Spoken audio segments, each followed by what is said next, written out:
You think about Peter, when he's cutting people's ears off in the garden, going like, I've seen this dude raise the dead.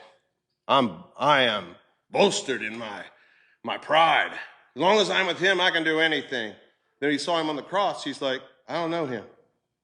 Nicole and I researched that pretty deeply one time. And just the audacity of Peter in that time, the very last declaration that Peter made when he said, hey, look, I don't know that guy. It was the relative of the guy he cut the ear off of going, didn't I see you in the garden this morning? Didn't I see you with him like earlier today? And you can imagine the guy that got his ear cut off going, that's him, cuz. I know that's him. And he's going, you cut his ear off. No way, man. I don't know that cat.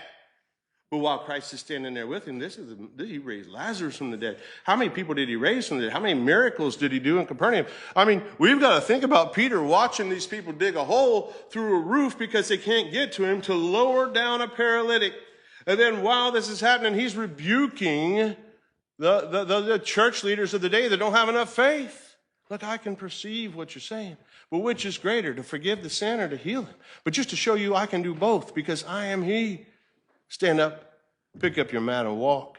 Like Peter saw all that and still went, But remember what Christ said to him. He said, look, this is what the fall, this is what he's talking about with the fall, okay? This is where Christians trip up a lot, is that we don't believe that the fall applies to us, okay? But even when Christ is preparing Peter for, let's just say, the day of Pentecost, when he's preparing him for everything that he will do, he's there and he's in the upper room and he looks at Peter. Peter's already said, hey, you ain't washing my feet. I know I've eaten from the tree of the knowledge of good and evil. I know you're better than me. And he says, Jesus says, if you don't let me wash your feet, you got no part in me. He was like, well, then wash my whole body. He said, I didn't say that. Listen to the Lord. The Lord is showing you that you will need to go and do ministry and that the least shall be first. And that the servant is not better than the master, and the master's about to wash your feet to show you how to do ministry, right?